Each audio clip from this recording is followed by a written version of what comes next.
Hello students, today we will study Kirchhoff's law. देखो Kirchhoff's law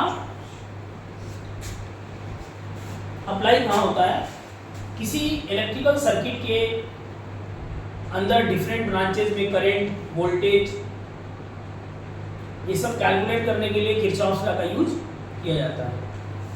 Kirchhoff's law से हम बहुत आसानी से करंट, वोल्टेज एक्सेट्रा कैलकुलेट कर लेते हैं। बेसिकली किरचॉफ्स के दो लॉ हैं करंट इलेक्ट्रिसिटी में जो आपको स्टडी करना है। पहला Kirchhoff's current law, Kirchhoff's current law, KCL. Kirchhoff's current law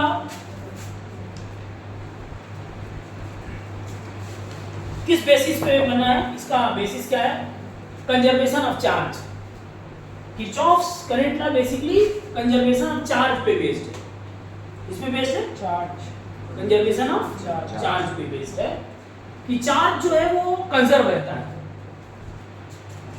किसी इलेक्ट्रिकल सर्किट में आपको मालूम होना चाहिए, कोई भी इलेक्ट्रिकल सर्किट कैसे बनती है? एक्टिव और पैसिव कंपोनेंट के कॉम्बिनेशन से कोई इलेक्ट्रिकल सर्किट बनाई जा सकती है। एक्टिव कंपोनेंट किसको कहते हैं? वो कंपोनेंट जो एनर्जी सोर्स होते हैं, जो एनर्जी सर्किट को प्रोवाइड करते हैं, और पैसिव सोर्सेज जो एनर्जी को डेसिपेट करते हैं, वो पैसिव सोर्सेज होते हैं। ठीक है, जैसे मान लीजिए कि मैंने कोई एक सर्किट बनाई, तो इसमें रेजिस्टेंस मैंने यूज किया, वोल्टेज सोर्स यूज किया, रेजिस्टेंस है,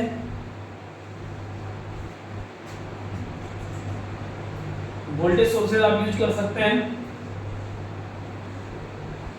ये मान लीजिए ये इलेक्ट्रिकल सर्किट है, इसका रेजिस्टेंस R1 है, R2, R3, R4। इसका वोल्टेज सोर्स ये E1 है और ये voltage source E2। Are you getting my point? ये इलेक्ट्रिक सर्किट है। तो इलेक्ट्रिक सर्किट के अंदर और भी बहुत सी चीजें हो सकती हैं, कैपेसिटर हो सकता है, इंडक्टर हो सकता है, दूसरे और भी कंपोनेंट इसमें लगाए जा सकते हैं। लेकिन बेसिक एक इलेक्ट्रिक सर्किट मैंने आपको दो एक्टिव कंपोनेंट्स और फिर पैसिव कंपोनेंट्स जोड़ के एक इलेक्ट्रिक सर्किट बनाई। तो बेसिकली इलेक्ट्रिक सर्किट होती क्या है? Electric circuit is the combination of active and passive component which is connected to perform a particular task. Sometime जो उस सर्किट से हम ऑपरेट कराना चाहते हैं उसके अकॉर्डिंग उसको डिजाइन करते हैं। तो हमने दो एक्टिव कंपोनेंट यहाँ पे लगा रखा है। आप करंट फ्लो करा सकते हैं सर्किट में किस तरीके से? जैसे मान लीजिए यहाँ से करंट निकल रही है I1, इस ब्रांच में करंट कुछ चली जाएगी I2। समझ लीजिए सपोज के लिए I निकाल दिया है, I1 निकाल देते हैं, इसमें I2 चली गई और इसमें सपोज I3 चली गई, और यहां से I2 नहीं, I1, I2, I3 मान चुके हैं ना। यहां से I4 निकल रही है, सपोज यहां पर I3 आ रही है, इसमें मैं मान के चल रहा हूं कि I4 और I3 मिलके कोई एक करंट I5 चली गई, जा रही है उसमें। ठीक है, इसमें कोई दूसरी करंट मान सकते हैं आप I6। मतलब अभी मैं बेसिक सर्किट खींच रहा हूं और अलग अलग ब्रांचेस में करंट डेफिनेट अलग अलग है मान रहा हूं। ठीक है, तो ये एक एक्टिव कंपोनेंट है, एक्टिव कंपोनेंट है। ये जो आप देख रहे हैं इसको नोड कहते हैं। क्या कहते हैं इसको? नोड। नोड का मतलब कि जहां पे ब्रांचेस, दो से ज्यादा ब्रांचेस जहां मिल रही हो। अब देखिए यहाँ पे एक ब्रांच मिल रही, एक ब्रांच यहाँ मिल रही है, एक ब्रांच यहाँ मिल रही है, तो ये नोड है। ये क्या है? नोड क्या है? सर्किट समझिएगा, सर्किट में ये नोड है। और ये जो आप देख रहे हैं ये सर्किट में क्लोज्ड लूप्स हैं। एक ये हो गया, एक आप ऐसे बना सकते हैं, ये दूसरा क्लोज लूप है, ये तीसरा क्लोज लूप है, ये सर्किट में क्लोज्ड लूप्स हैं, ठीक है। तो किरचॉफ्स करंट लॉ इस सर्किट से रिलेटेड पहले मैं डिस्कस करता हूं कि किरचॉफ्स करंट लॉ क्या कहता है। हमने बताया कि Kirchhoff's current law conservation of charge पे बेस्ड है। किस पे बेस्ड है? कंजर्वेशन ऑफ चार्ज पे बेस्ड है। और कंजर्वेशन ऑफ चार्ज का मतलब क्या? किसी नोड के तरफ पर सेकंड आने वाला चार्ज जाने वाले चार्ज के बराबर होगा। लेकिन पर सेकंड जितना चार्ज फ्लो करके इस वोल्टेज सोर्स से इस नोड की तरफ आ रहा है, पर सेकंड उतना ही चार्ज वहां से जा रहा होगा। डेफिनेट सी बात है, कोई अलग से तो चार्ज आएगा नहीं, चार्ज इज कंजर्व। तो इसलिए कहा जाता है कि किरचॉफ्स करंट लॉ है, Kirchhoff's current law conservation of charge पे बेस्ड है। किस पे बेस्ड है? Conservation of charge. ये नोड पे लगाया जाता है, नोड या जंक्शन पे ये अप्लाई किया जाता है। अब जैसे यहाँ पे एक नोड या जंक्शन है, आप यहाँ किरचॉफ्स करंट लॉ अप्लाई कर सकते हैं, समझिएगा। और कहाँ जंक्शन है? ये एक जंक्शन है, यहाँ पे आप किरचॉफ्स करंट लॉ अप्लाई कर सकते हैं, यहाँ पे आप किरचॉफ्स करंट लॉ अप्लाई कर सकते हैं। Are you getting my point? Junction ये है, ये भी जंक्शन है। जहां दो से ज्यादा ब्रांचेस जुड़ती हैं उन्हीं को क्या कहते हैं? जंक्शन। उसी को क्या कहते हैं? जंक्शन। तो इस जंक्शन का नाम अलग रख देते हैं, इसका नाम J1 रख देते हैं, इसका नाम J2 और इसका नाम J3, ठीक है। तो समझिएगा बात को कि Kirchhoff's current law based on the conservation of charge and Kirchhoff's current law is applied at the junction. Kirchhoff's current law कहां अप्लाई होता है? जंक्शन पे अप्लाई होता है। पर सेकंड आने वाले चार्ज को ही तो करंट कहते हैं। सो सिंपल, पर सेकंड चार्ज जो फ्लो कर रहा है इस क्रॉस सेक्शन के थ्रू फ्लो करके यहां पहुंच रहा है, उसी को क्या कहेंगे? करंट। तो आप ये बोलिए कि charge coming towards a node towards the junction पर second is same as the charge going away from that junction पर सेकंड। ये बोलिए, या आप ये बोलिए current coming towards the junction is equal to current going away from that junction. ये charge पर सेकंड को करंट ही बोलते हैं ना। तो बेसिकली हम ये कहते हैं जंक्शन लॉ में, किरचॉफ्स करंट लॉ में, current coming towards the junction is same as the current going away from the junction. Junction की तरफ आने वाली करंट जंक्शन से दूर जाने वाली करंट के बराबर होती है। जैसे फॉर एग्जांपल एट J1 पे अगर मैं किरचॉफ्स करंट लॉ अप्लाई करता हूं तो बताइए जंक्शन की तरफ कौन सी करंट आ रही है? I1। और जॉब कौन सी रही है? I2 और I3। तो आप कह सकते हैं आने वाली करंट बराबर जाने वाली current at the junction. This is the Kirchhoff's current law. Are you getting my point? या आप इसको मॉडिफाई करके इस तरीके में भी लिख सकते हैं, I1 plus minus I2 plus minus I3 is equal to 0। यानी जो करंट जंक्शन की तरफ आ रही थी वो इसमें पॉजिटिव हो गई और जो जंक्शन से दूर जा रही थी वो नेगेटिव हो गई। तो इस तरीके से हम एक और स्टेटमेंट इसमें बोल सकते हैं, हम ये कह सकते हैं the algebraic sum of all the current at a junction will be 0। क्या बोल सकते हैं हम एक और स्टेटमेंट इसमें? Algebraic sum of all the current at a junction और नोड विल बी 0। और उस अलजेब्रिक सम में लेना क्या है? जो करंट जंक्शन की तरफ आ रही है उसको आपने अगर पॉजिटिव लिया है तो जंक्शन से दूर जाने वाली करंट को नेगेटिव ले लेंगे। एंड इट्स वाइस वर्सा, आप चाहे तो उल्टा भी ले सकते हैं। लेकिन जो अलजेब्रिक सम करना है उसमें एक आने वाली करंट को अगर प्लस ले लेना है तो जाने वाली करंट को माइनस लेना है। Are you getting my point? Yes sir. तो algebraic sum of all the current at the junction will be 0। अच्छा, J2 पे अगर आप लगाते हैं किरचॉफ्स करंट लॉ तो क्या कहेंगे आप? एट J2 देखिए तो कौन सी करंट आ रही है? I2 और I5। J2 पे अगर आप किरचॉफ्स करंट लॉ लगाते हैं क्या लिखेंगे, कौन आ रही है, I2 और I5 आ रहे हैं, ठीक है ना। तो आप लिख सकते हैं आने वाली करंट I2 हो गई plus I5 is equal to I6। Is it clear? Or you can write it as algebraic sum as I2 plus I5 plus minus I6 is equal to 0.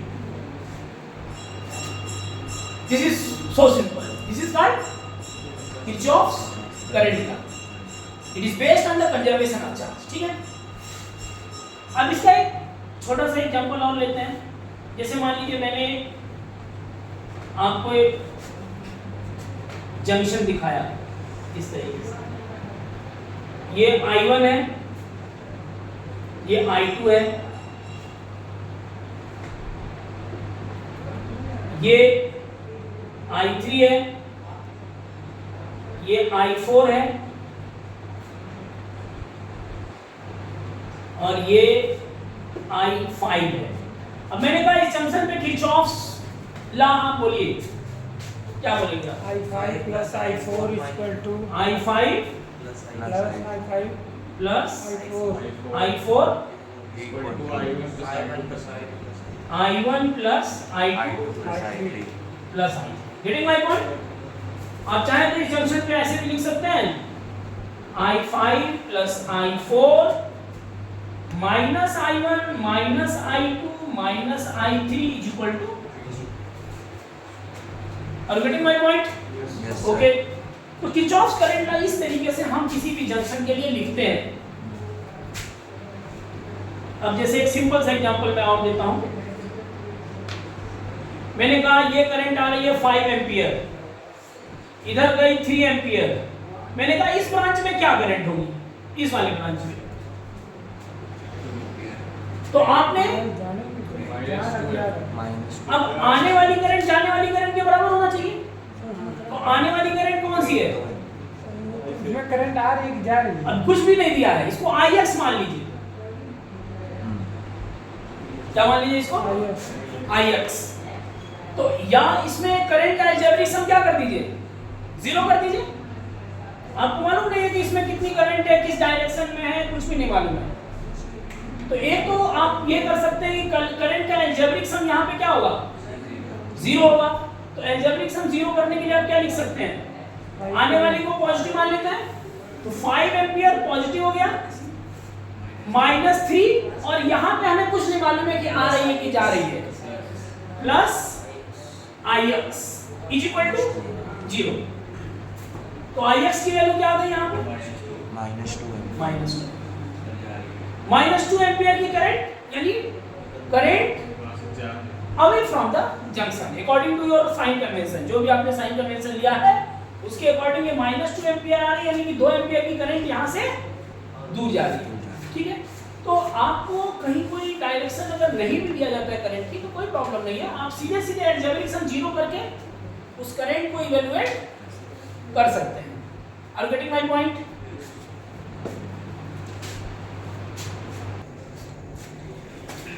Kirchhoff's voltage law जो हम study करने जा रहे हैं, Kirchhoff's voltage law. Kirchhoff voltage law is based on the conservation of energy, energy conservation पे based है। Are you getting my point? Basically आप समझिए होता क्या है, जब आप कोई वोल्टेज सोर्स अप्लाई करते हैं, एक्टिव कंपोनेंट आप अप्लाई करते हैं सर्किट में पोटेंशियल डिफरेंस क्रिएट करने के लिए दो पॉइंट्स के बीच, तो कंडक्टर के अक्रॉस इलेक्ट्रिक फील्ड स्टैब्लिश हो जाती है। डिफरेंट सी बात है, हर कंडक्टर के अक्रॉस, कंडक्टर के हर ब्रांच के अक्रॉस जब पोटेंशियल डिफरेंस होगा तो पोटेंशियल डिफरेंस होगा तो पोटेंशियल ग्रेडियंट भी होगा, और पोटेंशियल ग्रेडियंट होगा तो डिफरेंट सी बात है कि इलेक्ट्रिक फील्ड स्टैब्लिश हो जाएगी। तो जो कंडक्टर होता है, जो सर्किट होती है, सर्किट में वायर के सरफेस पे, वायर के ऊपर इलेक्ट्रिक फील्ड स्टैब्लिश हो जाती है। वो इलेक्ट्रिक फील्ड क्या है, इलेक्ट्रोस्टैटिक ओरिजिन की इलेक्ट्रिक फील्ड है। एसी फील्ड है। इलेक्ट्रोस्टैटिक्स। डीसी वोल्टेज सोर्स हमने लगा रखा है, आप देख रहे हैं। तो इस डीसी वोल्टेज सोर्स से जो इलेक्ट्रिक फील्ड एस्टैब्लिश होगी अक्रॉस द कंडक्टर सर्किट के अंदर, that is the combination of active and passive components. इसके अंदर जो इलेक्ट्रिक फील्ड एस्टैब्लिश होगी वो इलेक्ट्रिक फील्ड कंजर्वेटिव नेचर की होगी, because it is of electrostatic origin. इससे पहले मैंने इस पर डिस्कशन किया है कि इलेक्ट्रोस्टैटिक ओरिजिन की जो इलेक्ट्रिक फील्ड होगी वो कंजर्वेटिव नेचर की होगी। और कंजर्वेटिव नेचर में आपको मालूम होना चाहिए, अगर कंजर्वेटिव फील्ड है तो क्लोज लूप में वर्क हमेशा जीरो होगा। Are you getting my point? अगर वो कंजर्वेटिव फील्ड है, जैसे ग्रेविटेशनल फील्ड एक कंजर्वेटिव फील्ड है, तो आप किसी बॉडी को h हाइट तक उठाते हैं तो ग्रेविटी ने कितना काम किया? Minus mgh। mg नीचे की तरफ काम हो रहा है, h डिस्प्लेसमेंट ऊपर की तरफ हो रहा है। फोर्स नीचे लग रहा और डिस्प्लेसमेंट तो mgh cos 180 डिग्री। और वही अगर इसके इफेक्ट में फिर वहीं पे आप आ गए तो प्लस mgh, क्योंकि mg भी नीचे लग रहा है और डिस्प्लेसमेंट भी। तो क्लोज लूप में ग्रेविटेशनल फोर्स ने जो वर्क किया वो क्या है? जीरो। तो मैंने एक एग्जांपल से ये बताया था आपको कि कंजर्वेटिव फोर्स अगर कहीं है, कंजर्वेटिव फील्ड अगर कहीं है, तो क्लोज लूप में वर्क जीरो होता है। तो बेसिकली हमारे इलेक्ट्रिकल सर्किट के अंदर जो इलेक्ट्रिक फील्ड एस्टैब्लिश हुई है वोल्टेज सोर्स के वजह से, जो डीसी वोल्टेज सोर्स की वजह से इलेक्ट्रिक फील्ड एस्टैब्लिश हुई है, डेफिनेटली ये इलेक्ट्रिक फील्ड कंजर्वेटिव नेचर की है। तो अगर आप किसी भी सर्किट में, किसी भी लूप में अगर आप घूमते हैं तो वर्क क्या होगा? जीरो होगा। नेटवर्क क्या होगा? जीरो होगा। यानी कुछ वर्क उसमें पॉजिटिव होगा, कुछ वर्क उसमें नेगेटिव होगा और अल्टीमेटली वो नेट क्या हो जाएगा? जीरो हो जाएगा। तो बेसिकली आप ये कह सकते हैं कि चार्ज और वोल्टेज का summation W is equal to QV होता है ना। तो अगर मैं कहता हूं QI VI I is equal to 1 to n, जितने भी टर्म है, तो बेसिकली ये समेशन जो होगा वो जीरो होगा, एल्जेब्रिक सम इसका, क्योंकि वर्क जीरो होगा ना। भाई आपको मालूम है ना कि नेटवर्क तो जीरो ही होना है, क्योंकि किसी भी क्लोज लूप में अगर सर्किट में आप चलते हैं तो वो कंजर्वेटिव फील्ड में आप चल रहे हैं और कंजर्वेटिव फील्ड में वर्क डन जीरो होगा, यानी कि QV ये जीरो होगा। भाई चार्ज तो जीरो है नहीं, मतलब आप ये कह सकते हैं summation of all the voltages will be zero. Charge different सी बात है, नेट चार्ज इसमें एक क्लोज लूप में मैं कहीं पे भी चल रहा हूं तो मैं ये कह सकता हूं कि यहां से ये पता चल रहा है कि वोल्टेज का एल्जेब्रिक सम क्या होगा? जीरो। वोल्टेज का एल्जेब्रिक सम जीरो होगा, यानी कि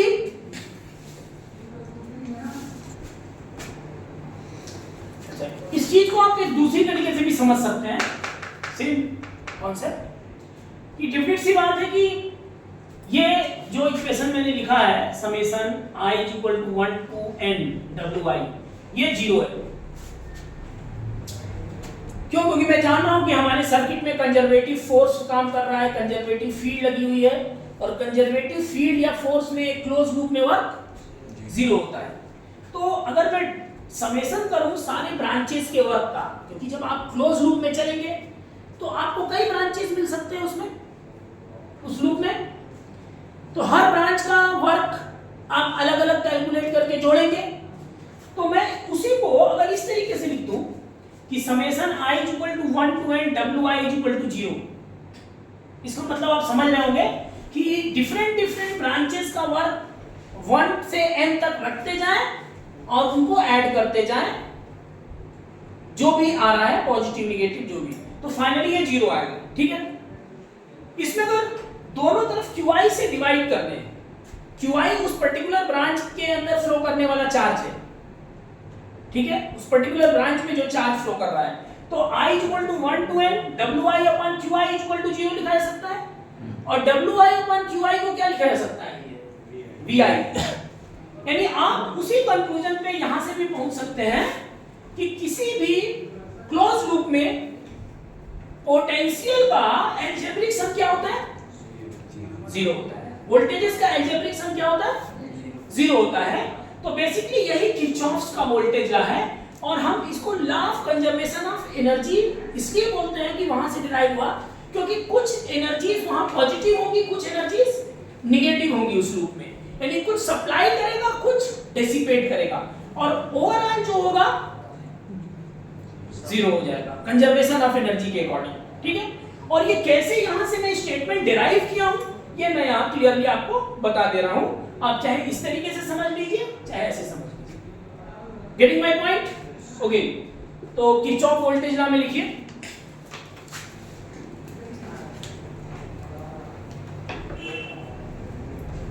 the algebraic sum of all the voltages, the algebraic sum of all the voltages in a closed loop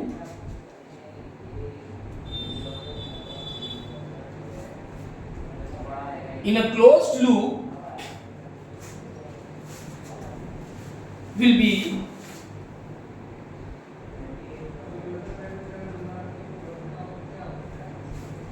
zero।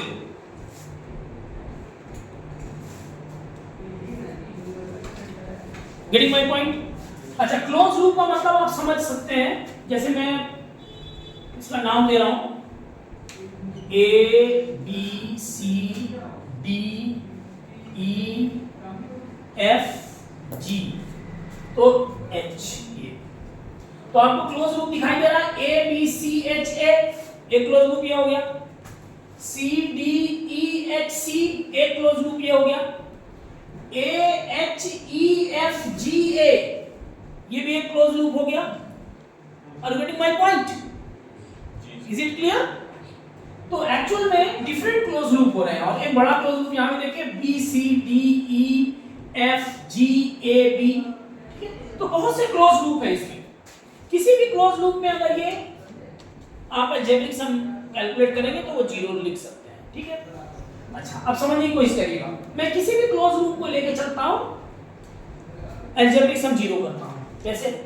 जैसे मान लीजिए C D A B C D E H A, अब देखिए A B C D E H A, इसके लिए मैं चलता हूं A B C D E H A में लेके चलता हूं। तो आप कहां से चल रहे हैं? A से चल रहे हैं, A से B गए, आपको कोई वोल्टेज मिला? नहीं मिला। आप B से C जा रहे हैं, कोई वोल्टेज मिला? मिलेगा। R1 में अगर करंट I2 फ्लो कर रही है तो डेफिनेट सी बात है यहां पे कुछ ना कुछ वोल्टेज मिलेगा। अब ये वोल्टेज डाउन हो रहा है, ड्रॉप हो रहा है या गेन हो रहा है, ये समझिए। अब आप इधर से करंट आ रही है और इधर जा रही है, जाहिर सी बात है ये हायर पोटेंशियल पे होगा, बी इंड और सी इंड लोअर पोटेंशियल। तो हम हायर पोटेंशियल से लोअर पोटेंशियल की तरफ जा रहे हैं, यानी हम ये कह सकते हैं कि वोल्टेज का ड्रॉप हो रहा है, वोल्टेज ड्रॉप कर रहा है। तो इसमें इसको हम नेगेटिव ले लेते हैं। चलिए, माइनस I2 R1। फिर आगे बढ़िए, आप C से D की तरफ जा रहे हैं, लेकिन करंट किधर से किधर जा रही है? आप देख रहे हैं I5 करंट इधर उल्टे में जा रही है, I5 करंट इधर जा रही है, यानी कि यहाँ का पोटेंशियल ज्यादा हायर है और यहाँ का पोटेंशियल लोअर है। और आप अपने लूप में डायरेक्शन आप क्या लिए हैं? आपने क्या लिया? कौन सा loop? A B C D E H A, यानी आप यहां से यहां चले हैं, फिर आप ऐसे चल रहे हैं, फिर आप ऐसे करके ऐसे आएंगे। Is it it? तो आप C से D में जाएंगे तो वोल्टेज का गेन हो रहा है, लॉस हो रहा है, गेन हो रहा है, यानी आप इस टर्म को प्लस ले लेंगे। और ओम्स लॉ से वोल्टेज में लिख रहा हूं, करंट कितनी है? I5 R2। ठीक है, आप नीचे उतरे, फिर ये आपके चलने की डायरेक्शन है, करंट की डायरेक्शन से हमें अभी कोई मतलब नहीं है। फिलहाल में मैं उसी डायरेक्शन में चल रहा हूं जिसमें मैंने एक बार डायरेक्शन सेट कर दी है। देखिए A B C D E H A, यानी मैं इसी डायरेक्शन में मूव करूंगा। फिर देखूंगा कि करंट के फ्लो से हम ये डिसाइड करेंगे कि वोल्टेज ड्रॉप हो रहा है या गेन हो रहा है। नीचे आ रहा है डी, अब यहां से आइए ई से एच की तरफ जाने में आपको सिर्फ एक वोल्टेज सोर्स मिल रहा है E2। तो E2 के हायर पोटेंशियल से लोअर से जा रहे हैं, हायर से लोअर पे जा रहे हैं। देखिए ये हायर पोटेंशियल है, ये तो आप इसको क्या लिखेंगे, प्लस माइनस E2।